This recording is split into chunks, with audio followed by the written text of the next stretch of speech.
Listo, estamos en vivo. Vamos a esperar a que empiece a conectarse la gente. Hola a todos los que me están viendo. Vamos a esperar un momento. Hola Rodolf, listo, ya estamos en vivo. Entonces, si quieres Rodolf, ahí me puedes enviar, te va a aparecer como una opción, como que te puedes conectar ahí al en vivo. Solicítame como... Ah, ya. Go.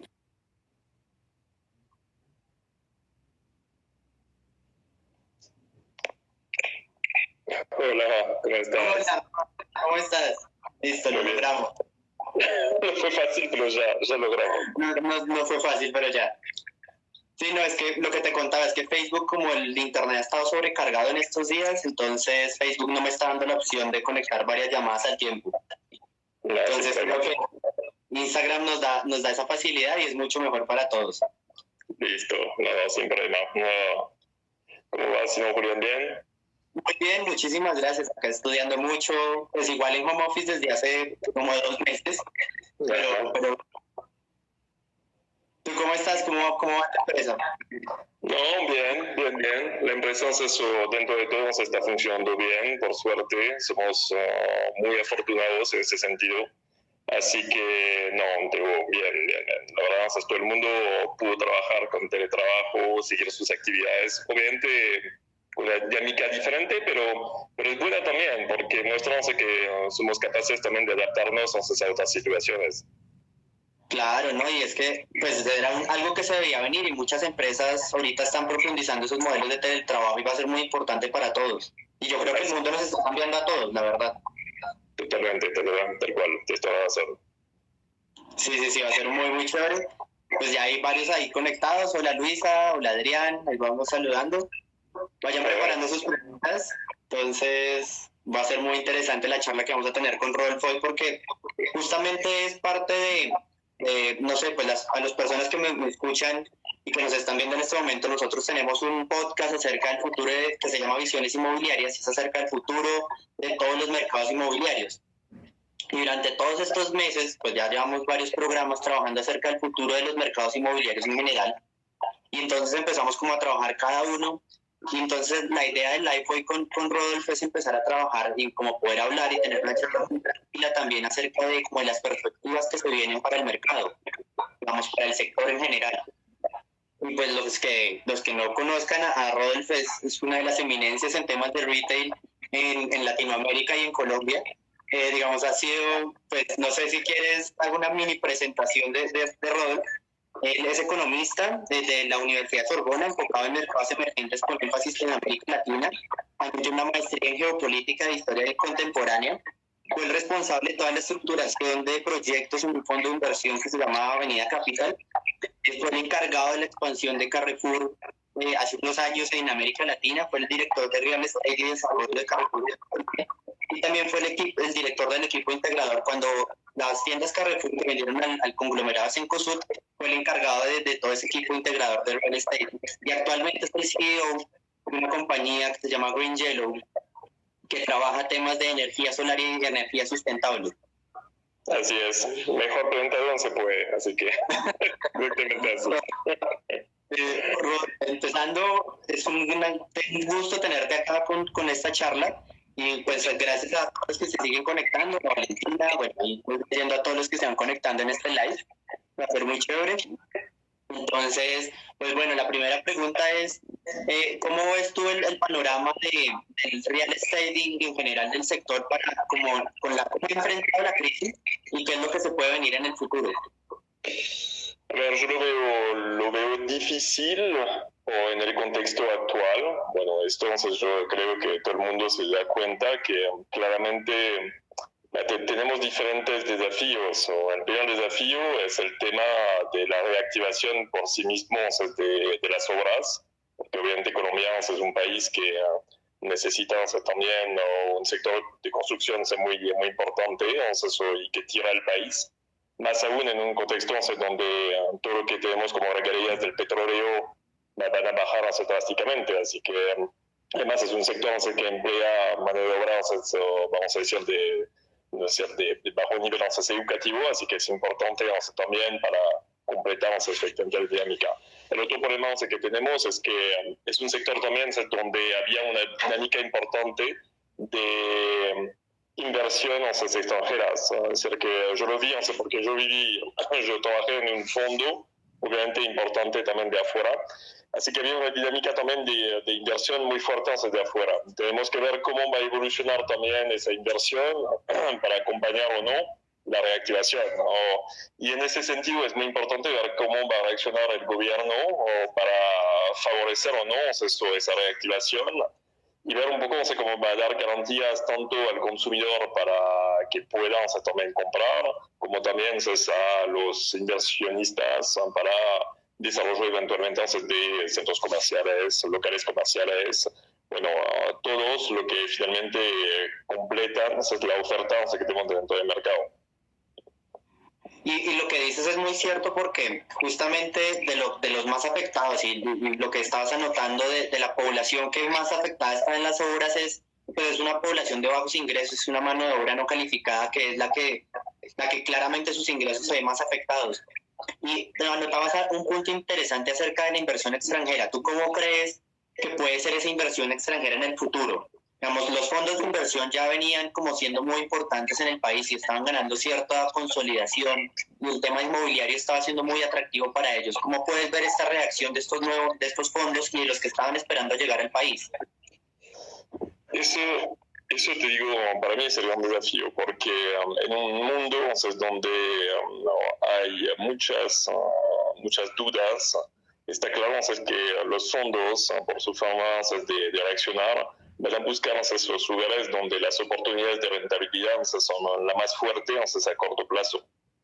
No todos, porque hay una cierta cantidad de fondos que son, entre comillas, responsables también, y van a ver a más largo plazo sus inversiones, sobre todo que hay bastante capital disponible. El gran problema es que no sabemos todavía a nivel mundial cómo si se va a mantener finalmente la estructura global financiera que existe. Entonces, hay muchas dudas sobre esto por el tema de endeudamiento que existen de los fondos de pensión, en particular en Estados Unidos, en Canadá, o no tanto en Europa, pero más bien en Estados Unidos y Canadá, que finalmente representan la gran mayoría de los fondos que invierten, y en particular en América Latina. Y el tema de los bancos también, porque los bancos también son sumamente expuestos actualmente, así que es importante que los bancos acompañen esto y que sean dispuestos a financiar con tasas que finalmente son accesibles, interesantes, para justamente reactivar la economía, y que también tengan el apoyo de los gobiernos para bajar también algunas tasas de inversión que pueda haber, pero también favorecer el tema de retorno para esos fondos y esos bancos. Así que de ahí, sinceramente, no hay un panorama claro, porque puede haber dos posibilidades. Finalmente el mundo se estabiliza, hay una reactivación progresiva, pero bueno, se retoma. Hay una buena dinámica internacional y de los países, y en este caso mantienen la confianza que tenían en los países, aunque se va a ser más prudente, pero la mantienen. El otro riesgo es que las cosas se contraen muchísimo, y en este caso esos fondos y los bancos empiezan a ser mucho más selectivos en el préstamo que pueden hacer. En este caso sería una situación difícil, porque habría una contracción muy fuerte en el mercado a muy corto plazo, y en este caso muchos proyectos se abandonarían y probablemente nos encontraríamos con una dificultad muy grande, porque el gobierno no tendría tampoco recursos propios para relanzar justamente la dinámica del mercado. Claro, ahí es importante. Y con respecto al mercado y al sector de retail, ¿cómo ves tú y cuáles son las perspectivas que le puedes ver tú? Digamos, sobre todo pensando en el futuro. La verdad es que soy optimista y pesimista a la vez. Es paradójico, pero ¿por qué? A la diferencia de lo que vivíamos hasta el momento, donde había una virtualización del consumo muy fuerte en Europa o en Estados Unidos, con Amazon, con la mayoría de las compras virtuales, yo veía que América Latina se mantenía bastante bien y en Europa había como una reacción a esto con un regreso al consumo directo. Es el que yo no estaba de acuerdo con los análisis que puede haber diciendo que el virtual iba a imponerse sobre la totalidad de los actos de compra. No, al contrario, yo creo que estábamos en una dinámica donde volver a conocer experiencias en centros comerciales o volver a comprar de proximidad era una realidad. El problema es que con el coronavirus tenemos un factor que rompió justamente ese impulso, esa dinámica. En una dinámica que era muy buena, porque veíamos que aunque crecía el comercio virtual, ya empezamos a tener como un techo de desarrollo. Y claramente el consumidor estaba repartiendo su acto de compra entre justamente su compra virtual, pero también la compra directamente en el sitio, de forma muy inteligente. Hoy en día yo tengo dudas porque obviamente la enfermedad bloquea ese proceso y las medidas que tomaron los gobiernos favorecen finalmente muy fuertemente el comercio virtual. Y eso es un peligro muy, muy importante porque es muy probable que en este caso, aunque tengamos nosotros una voluntad de que haya un impulso para volver al comercio normal, las medidas finalmente lo bloquean totalmente. Así que tal vez es el punto que vamos a hablar después, es decir, cómo podemos reactivar esto, porque ahí son millones también de empleos que están en juego y es necesario claramente que volvemos también a una compra de proximidad, porque hay una paradoja en todo lo que está pasando con el coronavirus, es que estamos en una crisis que demuestra que de una cierta forma la globalización tiene sus límites, porque la reacción de los estados fue difícil, los insumos fue complicado por las masas, los tapabocas o los ventiladores, etcétera. Vemos que tenemos dificultad de abastecimiento, así que muestra que podemos llegar a un cierto nivel de globalización, pero no tanto. También nos damos cuenta que extrañamos el contacto del otro, eso claramente se ve con nuestras familias y todo, y que tenemos que volver a ver cómo restablecemos justamente ese vínculo que es tan importante entre el ser humano. Pero a su vez, la situación también impide esto, es decir, que tenemos esto, así que cómo volver finalmente a una dinámica creadora de empleo, más de cercanía, o que nos permite tener una relación más cualitativa. Y yo creo mucho justamente en los centros comerciales, en el comercio de barrio, en ese sentido, el retail en general, pero de forma física, obviamente, no tanto justamente virtual. Y tenemos que ver cómo logramos justamente contrarrestar ese efecto negativo que tenemos hoy en día. Claro, y justamente ya iba la pregunta que te iba a hacer era, en este tema, digamos, como esos cambios que habían venido en nuevos centros comerciales, por poner un ejemplo, Paseo del Río, que hizo un cambio del 70%, digamos, en temas de entretenimiento. ¿Cómo ves esos cambios y esas mutaciones que pueden tener los centros comerciales con esta nueva perspectiva? Es que justamente es toda la dificultad, porque la dinámica en los centros comerciales para pelearse contra justamente el virtual era justamente la experiencia.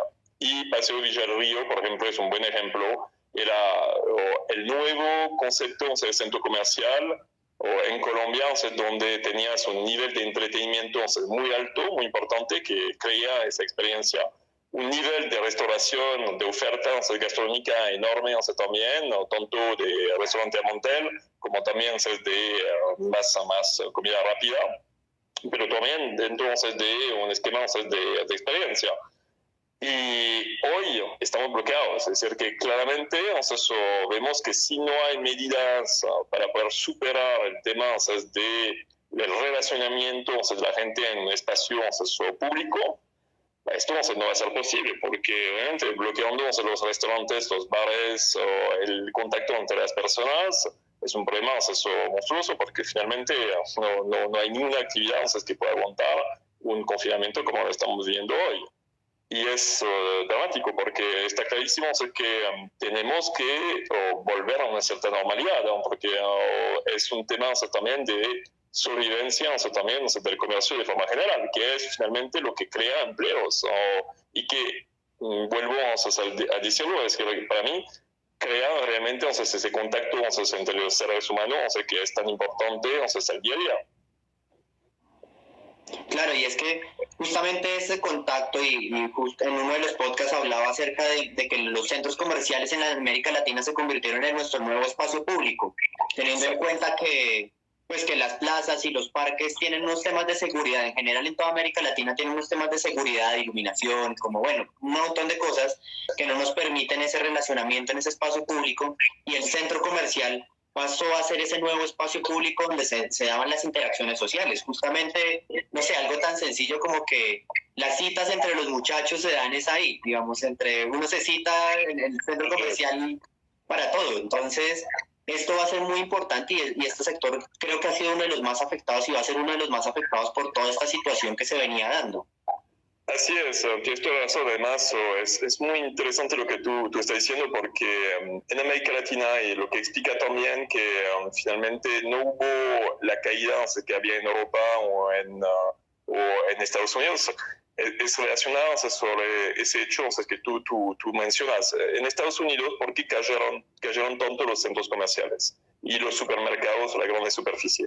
Es que ellos tenían una ubicación que era periférica de las ciudades, porque correspondía también a las zonas de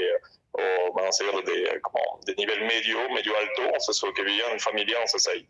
La reestructuración del modelo familiar, pero también el tema de la crisis que hubo en 2008, afectó muchísimo justamente el ingreso de esa población.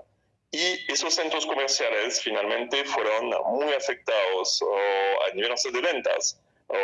Cambió radicalmente la forma de comprar, y como estaban lejos, finalmente empezaron a perder fuerza, y lo que condujo a más aún al desarrollo de lo que es el comercio virtual. En América Latina estamos en una dinámica diferente, como tú lo decís, es que los centros comerciales no son periféricos, son urbanos o integrados. Muy fácil de acceso en general, por transporte público, por varios elementos, lo que hace que son también componentes de la vida del día a día, porque si tú vas al sur de Bogotá, si tú cortas por la mitad de Bogotá, es muy interesante. 1/3 de la población de Bogotá está en la parte norte, 2/3 en la parte sur de Bogotá. Y al revés, 2/3 de los espacios verdes están en la parte norte y 1/3 en la parte sur. Es decir, que proporcionalmente la parte de espacio verde que tiene la mayor parte de la población de Bogotá no existe. Es mucho más restringida. Y más si tú sumas el tema de seguridad, como tú mencionas muy bien, etcétera, hace que los centros comerciales, y en particular en el sur, se volvieron como oasis de convivencia de la gente, y son sumamente importantes a nivel social, porque es un lugar donde tú puedes ir en familia en seguridad, tú puedes encontrarte, tú puedes hacer tus actos de compra. Es un lugar fácil y rápido, porque la gente en general no tiene tanto espacio para ir a hacer sus trámites. Así que hay muchos elementos que hacen que son como una escapatoria muy, muy importante. Si se pierde, hay un impacto social muy fuerte también por esa gente, porque necesitan ese espacio. Y claramente por el crecimiento urbano de Bogotá, no hay forma de poder crear, aunque hubo efectivamente con la última administración, cosas importantes en el sur, faltan muchísimo todavía, porque el crecimiento es alto de la población. Así que sí, tienes toda razón, tenemos que ver de qué forma logramos realmente reactivar esos espacios lo más rápido posible. Sí, justamente ese es uno de los temas más importantes que hay que empezar a mirar y analizar, y con todas las medidas que se han venido tomando es fundamental hacerle seguimiento a esos espacios por lo que tú dices, porque la convivencia social es fundamental y somos seres que necesitamos de ese contacto humano. Muchos ahorita durante la cuarentena que llevan algún tiempo ya aislados, pues se han dado cuenta que ese contacto humano es fundamental y ese relacionamiento, como nos empezamos a manejar nosotros, va a ser importante. Dentro del sector de comercio y dentro del sector de restaurantes, digamos, ¿cómo ves tú como esta reactivación? Y sobre todo porque ahorita hay una ola de restaurantes nuevos que han empezado a ofrecer sus cartas, o por restaurantes como de cocinas ocultas y toda como esta nueva dinámica que se había empezado a dar, que ahorita pues hay algunos que han salido muy beneficiados, pero otros no tanto. No, totalmente.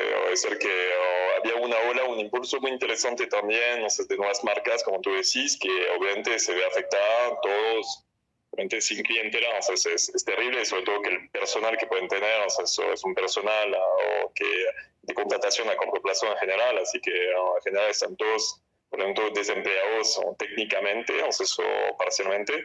Pero lo mismo pasa con los servicios, o sea, porque si hablamos del tema de uñas o tema de peluquería, o sea, es terrible, o sea, también, o sea, lo que puede haber como impacto, o sea, eso, claramente, más el personal de venta, o sea, se entienda.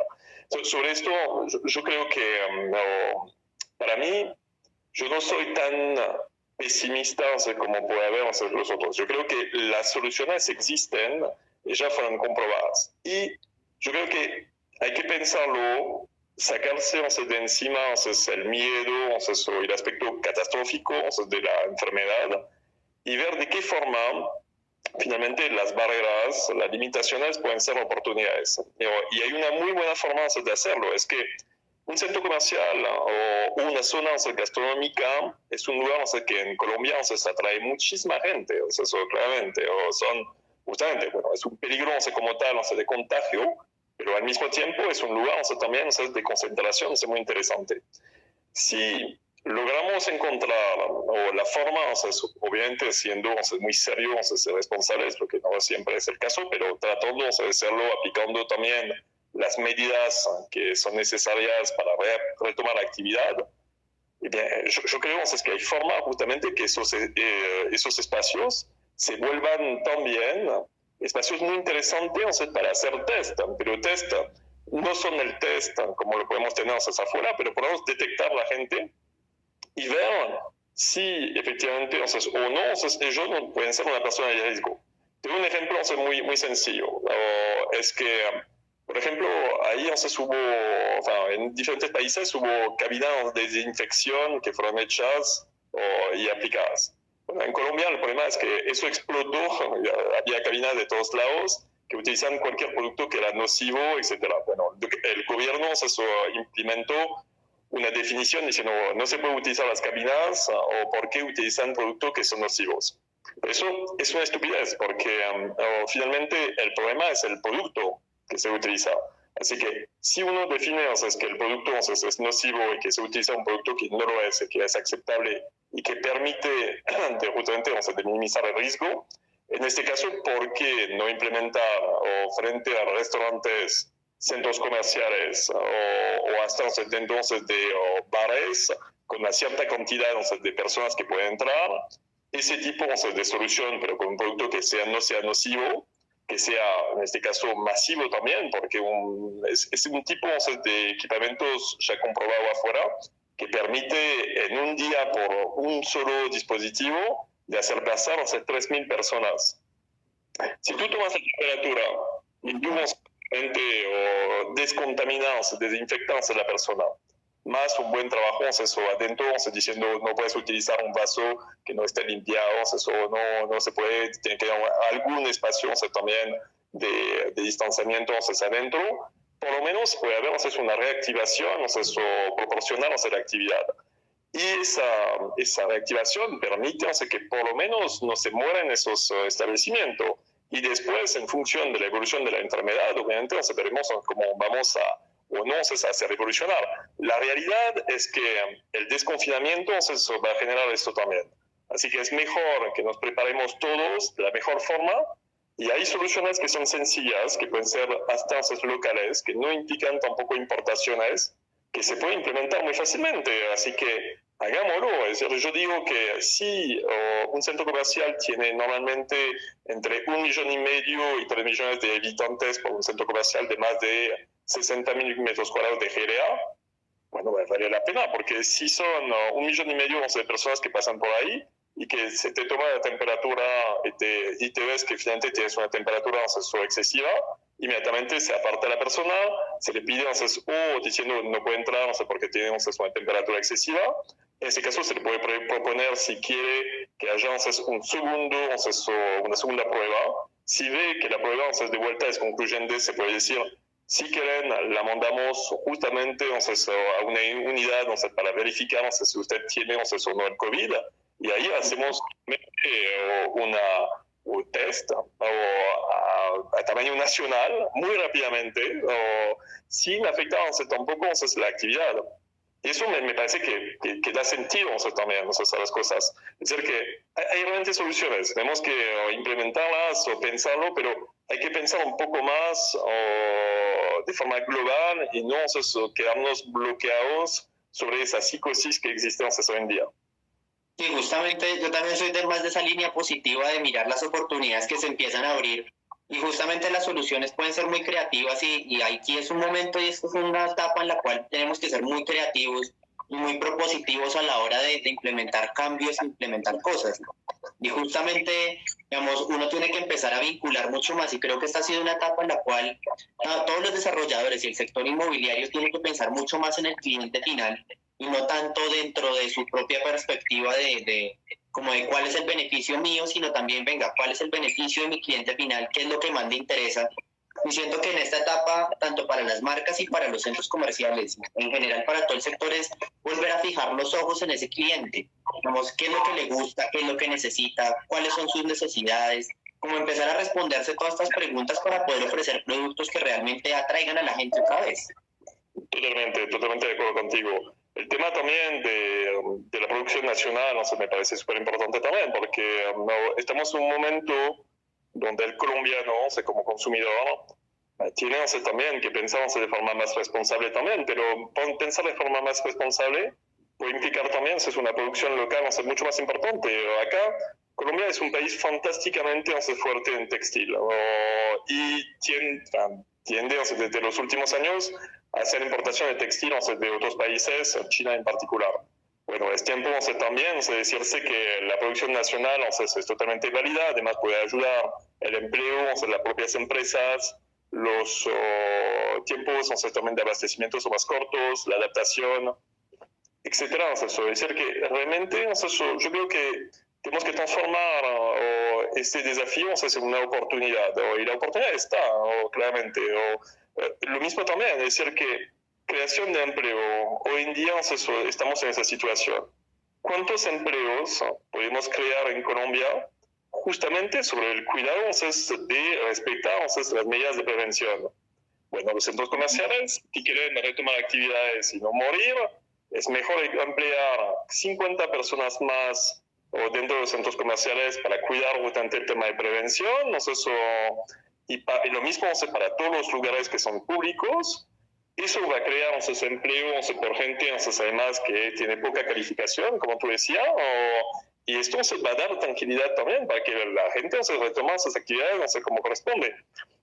Ahí también yo creo que hay que ser mucho más dinámico, hay que pensarlo bien, hacer como el gobierno, y también las autoridades locales debían armar, yo pensaría como un grupo, un tipo de task force, un grupo solamente de reflexión, pero a nivel global, diciendo, a ver, busquemos las mejores soluciones, ¿qué podemos hacer? Siendo prácticos, sin depender de la importación, sin depender, siendo realmente prácticos, ¿qué podemos hacer para que eso funcione? Y esto yo creo que va a funcionar, la gente, todos van a ser muy predispuestos justamente a participar. No, y genial. Quiero cambiarte un poquito de tema ya como para ir cerrando este live del día de hoy y no quitarte más tiempo, que te lo agradezco muchísimo de nuevo. En serio, muchas gracias por estar compartiendo con todos nosotros todo tu conocimiento. Es acerca de las inversiones y de las nuevas formas de inversión que han venido pasando, sobre todo con los temas de inversión online, ¿cierto? Con todo este tema de fintech y de proptech, con toda esta inclusión de la tecnología dentro de los temas de inversión. Estas bancas de inversión a nivel internacional que ya te permiten, no sé, tenemos muchas plataformas y muchas aplicaciones que te permiten invertir en inmuebles, no sé si conoces el caso de 100 ladrillos en México. ¿Cómo ves tú la perspectiva de estas aplicaciones y estos temas de inversión por temas virtuales? No, yo lo veo muy bien. Yo creo que va a haber un reforzamiento de esas empresas también. Hoy estamos haciendo una transición en ese sentido. Es decir, que la gente es mucho más proactiva y receptiva, así que yo creo que sí, que claramente va a haber una dinámica. Y yo creo que esa dinámica también es buena porque si está bien hecha, no impide tampoco que haya la forma tradicional de agencias también locales, etcétera. Sin embargo, permite también dar un poco más de comodidad para la elección de los bienes. Así que yo estoy muy convencido que está bien, ¿no? Y tiene que reforzarse. Y en ese sentido, pues con todo lo que ha pasado y la crisis económica, la caída de las bolsas, pues han demostrado justamente que el sector inmobiliario es uno de los que relativamente se puede sostener mucho mejor y que son inversiones un poco más seguras. Sí, tienes razón. Sabiendo que en Colombia, además, yo creo que esto va a haber un efecto un poco sanador, porque como tú sabes, el problema que tenemos en Colombia es que el mercado está muy sobreevaluado en general. Paradójicamente, es más interesante muy a menudo de arrendar una vivienda en un sector, a partir del sector 3, 4, o un local comercial que comprarlo. Es decir, que son totalmente irracionales en muchos aspectos y los arriendos efectivamente son más acordes a la realidad. No hubo como ya un reequilibrio en ese sentido. Lo que sí, yo creo que como la situación actual va a permitir esto, es decir, que va a permitir también un reequilibrio interesante en el mercado. Y es sano porque se necesita también, o porque cualquier actividad que tú vas a tener en un local comercial o cualquier compra de vivienda, sobre todo en el contexto actual, va a implicar finalmente que tu compra sea acorde con lo que tú vendes o la rentabilidad que tú puedes tener. Y del otro lado, no sea tampoco algo que te agobia a 25 años de deuda para pagarlo en un contexto donde no sabemos qué va a pasar en 6 meses. Así que eso es muy importante. Yo creo que eso es bueno y eso es valioso justamente en particular para Bogotá, como ciudad. No, genial. Y ya para terminar, ahora sí, finalmente la última pregunta es, ¿cómo es el proyecto de Green Yellow? ¿Nos puedes contar y cómo es el proyecto que tienen en Córdoba y cómo funciona este tema de energías sustentables? Sí, muchas gracias. Es verdad que es increíble porque ahora estoy en una compañía que muy diferente de lo que hacía antes. Es una compañía que desarrolla soluciones de eficiencia energética y de desarrollo solar, como tú estás diciendo. Así que es una compañía francesa, pero muy interesante porque está muy relacionada con la parte de grande superficie, así que es una filial del grupo Casino en Francia, aunque es totalmente independiente ahora, está presente en 15 países. Y esa compañía tiene algo muy interesante también, que finalmente también se inscribe en lo que pasa hoy, porque es una compañía que propone a las empresas, porque trabajamos con solamente empresas. O sea, es que las empresas en el mundo representan finalmente casi el 70% de la contaminación, o la industria, las empresas. Es decir, que paradójicamente entonces uno piensa que uno con su auto o su moto está contaminando, así que tiene que hacer esfuerzos, etcétera, se tiene que cuidar. Pero finalmente, si realmente queremos cambiar y respetar los alineamientos de contaminación a futuro, tiene que pasar efectivamente por entonces la producción industrial. No. En este caso, nosotros proponemos a las empresas o las oficinas o las grandes superficies de invertir adentro, de cambiar la tecnología que tienen, que en general es una tecnología vieja, en iluminación, en aire acondicionado, puede ser por ejemplo, neveras, frío alimentar, que también es un problema de contaminación importante. Hacemos toda la inversión y le decimos, con lo que van a ahorrar ustedes de su factura energética, nosotros vamos a pagar la inversión y al mismo tiempo pagarnos. Le vamos a dar toda la prestación durante todo el periodo del contrato y ustedes van a ganar además una reducción sobre su factura energética. Como un fondo. Buenísimo. Y lo peor es que hoy en día, o sea, es interesante para los auditores también, porque mucha gente no lo sabe, pero esto es real. Es decir, que hoy en día somos capaces de poder cambiar tecnología, hacer control o monitoreo y lograr efectivamente ahorros suficientemente importante para autofinanciar efectivamente este tipo de proyecto, lo que es interesante porque las empresas no tienen que utilizar dinero para esto, lo pueden utilizar o para innovación o para marketing, bajar precios para el consumidor, etcétera. Y tiene mucho sentido en ese caso. Y la otra propuesta que tenemos es la autogeneración o solar en gran parte. Y después te hablo específicamente de Montería. Y la autogeneración es muy buena también porque en una empresa, si tú pones una planta solar en sitio, tú inyectas directamente a tu edificio o a tu fábrica. La ventaja de inyectar directamente, eso es así, es que la gente no lo sabe, pero cuando recibe su factura de cualquier operador, no voy a mencionar ninguno, si no se van a enojar, hay 45% del costo que es del transporte. Es decir, que del lugar de donde vive hasta su casa, 45% corresponde al transporte. Y más o menos 10% más o hasta 15% corresponde al costo de comercialización. El costo de comercialización es el costo que tiene toda la plantilla del operador que tiene que pagar.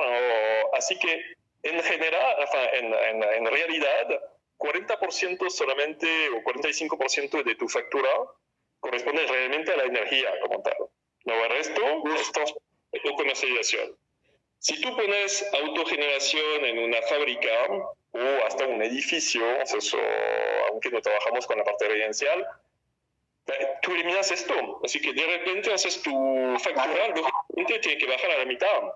Y es muy interesante también para los centros comerciales. Nosotros trabajamos mucho con centros comerciales. Acabamos de hacer un proyecto con Divia Plaza, por ejemplo, pero también tenemos como 12 centros comerciales adicionales, Panorama también en Barranquilla, tenemos Diva Guajira, muchos. Estamos mirando ahora otro proyecto en Bogotá. Son espacios que no sirven porque son de intemperie, tú para parar el sol o la lluvia, no sirven para nada y tú le puedes instalar una granja solar, una mini granja solar, o producir energía y finalmente que cuesta menos para tanto los arrendatarios o los copropietarios, el centro comercial y al mismo tiempo ser verde. Y esto lo pagamos nosotros directamente y permitimos simplemente que el cliente tenga una tarifa menor, así que nos pagamos de la misma forma con el ahorro que puede hacer el cliente. Y el último punto sobre la granja que tú mencionaste, que estamos haciendo en Planeta Rica, en Montería, es un proyecto muy interesante porque nosotros estamos implementando una solución diciendo queremos hacer una propuesta global, es decir, que yo intervengo en esos sitios. En este caso, esa granja alimenta 27 sitios en el país de energía. Lo que hacemos es que cambiamos los equipos en esos 27 sitios, son aires acondicionados, y les cambiamos, hacemos todo el seguimiento, el mantenimiento, etc. Le damos energía que viene de una planta fotovoltaica o en Montería. Es decir, que la mayor parte de la energía que van a utilizar esos aires acondicionados, que obviamente se necesitan por el calor, por el confort de los clientes, etcétera, pero que son obviamente energívoros y contaminantes. En este caso le damos mejor tecnología, que no es tan contaminante, y la energía proviene de una fuente solar. Así es como un aire acondicionado verde solar hecho desde la producción, la generación, hasta finalmente el consumidor. No, maravilloso, en serio, y con toda esta ola y justamente con todos los temas que estamos teniendo, donde los picos de energía se han aumentado y todo, estas soluciones son geniales.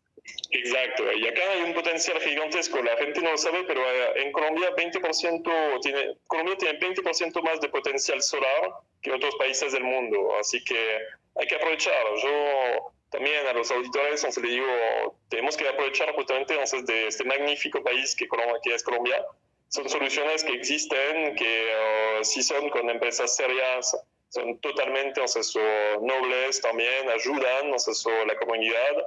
Y yo creo que es claramente por ahí que tenemos que ir. Y todo finalmente puede ir en el mismo sentido. Es decir, que no es que no podemos tener aire acondicionado, no es que uno no puede estar en un centro comercial. Todo es factible. Lo único es que tenemos que utilizar lo bueno que tenemos de la tecnología y de empresas que son especializadas para justamente minimizar el impacto que puede existir sobre ese tipo de solución. No, genial. No, y felicitaciones porque en serio el proyecto suena muy bien y ojalá lo pudieses traspolar al tema residencial. La verdad, ya me imaginé a mí con un panel solar acá en mi casa y bajar el consumo de energía, la verdad. Tú sabes que me encantaría a futuro efectivamente poder hacer propuestas a constructoras o en ese sentido, donde podemos proponer justamente plantas solares para condominios también, sería fantástico. Sí, claro, y lo que tú mencionas muy claramente en temas de, supongamos, en la región norte, en la costa colombiana, que los temas de aire acondicionado son mucho más fuertes, pues ahí es donde los ahorros podrían ser muy importantes.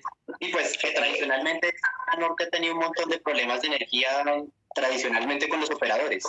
Pero tú sabes que como Julián es interesante también porque hoy en día, para que la gente sepa también, como las celdas fotovoltaicas son tan buenas que finalmente hasta una región como Boyacá o hasta Bogotá, tenemos niveles de productible también que son totalmente suficientes. No son tan importantes como la costa, no cabe duda, pero ya estamos con niveles que permiten sin problemas tener un buen nivel de desempeño también fotovoltaico. Así que eso es muy bueno también, porque dice que no hay más espacios, salvo espacios muy remotos, donde no se aplica ese tipo de tecnología.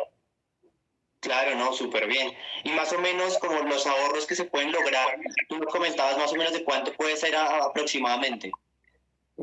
Depende después de la inversión que tú haces, pero el ahorro, si es el ahorro bruto, sin considerar el tema de reembolso de la inversión, en eficiencia energética podemos llegar a tener entre 15 y 30% de ahorros, lo que es enorme en el tiempo, es muchísimo claramente, y además con un nivel en general de luxes, o sea, de iluminación, que es mejor, por ejemplo, o de aire acondicionado, mucho mejor. Logramos tener un mejor confort, finalmente, con más ahorros, concretamente. Le doy un ejemplo, pero muy rápido, de algo que se puede hacer y que va en el retail, también, como tú lo mencionabas. Es un muy buen ejemplo. Yo menciono la marca, es algo que hicimos con Fresh Market. Nosotros hicimos los cambios de Fresh Market en Carulla. En Carulla quería cambiar efectivamente su look, y reformar sus tiendas. Y el problema es que ese cambio implicaba mucho más iluminación para mejorar el aspecto visual, la presentación de los productos para el cliente, mejorar también la presentación de carne fresca, productos frescos o más aire acondicionado para que sea efectivamente mejor. El problema es que ese cambio de layout implicaba obviamente mucho más inversión, mucho más consumo de energía también, Y una empresa como la nuestra permitió hacer la inversión con ellos parcialmente y mitigar el impacto vinculado con ese aumento de equipamientos. Es decir, que hoy somos capaces de poder aumentar la capacidad lumínica, aumentar la capacidad de frío o aumentar el aire acondicionado, pero con nuevas tecnologías o permitir en este caso y con control permitir finalmente que no te representa un aumento en tu factura energética. Eso es fantástico porque muchas empresas de retail que se tienen que reinventar dicen, ay, no, yo no voy a poner inversión porque esto me va a salir carísimo, más aún si tengo que poner más luces, etc. No es así. Es porque con una empresa como la nuestra es totalmente factible que se puede hacer, no sé si está bien pensado, y logramos hacerlo, claramente. Así que es un buen ejemplo de lo que realmente podemos hacer con las tecnologías actuales. No, excelente, y qué buen ejemplo, en serio, y poder conocer ese tipo de experiencias, porque justamente en todos estos modelos de reinversión de negocios, pues este tipo de tecnologías son las que les pueden ayudar bajar costos, aunque la inversión inicial pueda ser un poco mayor, pero en el largo plazo los ahorros van a ser muy importantes. Totalmente, tal cual. Eso es diferente así, tal cual. Tienes toda la razón. No, muchísimas gracias, Rod. Vamos a dar un pequeño espacio para todas las personas que se encuentran conectadas. No sé si tengan preguntas. Regálame un segundito, por acá había visto. Saludo un poco a la gente. Entonces saludo a Valentina, Joana, Fabián, bueno, a todos los que se encuentran acá conectados, a Luisa y Felipe. Andrés Felipe me dice, ¿qué área necesitan los paneles para la acumulación? Digamos, ¿cómo qué área necesitas tú? A ver, en general, es el mínimo de área sobre el cual nosotros intervenimos o en autogeneración son más o menos 1.000 metros cuadrados. O es decir, que es como el mínimo para tener realmente algo que tiene incidencia. Necesitamos un mínimo de masa crítica, pero más o menos entre 800 a 1.000 metros cuadrados de cubierta. Y a nivel de costos, ¿cuánto puede estar más o menos esa inversión? Me preguntan acá, siguen preguntando. Más o menos, si, por ejemplo, para tener una idea, nuestra granja de Planeta Rica, para tener una idea, son 10 megavatios. 10 megavatios son 8 millones de dólares de inversión. Si tú tomas 1 megavatio en cubierta, 1 megavatio en cubierta, son más o menos, estamos hablando de $700,000 más o menos. Ok, pues tampoco son tan altas las inversiones como para los beneficios que estamos hablando.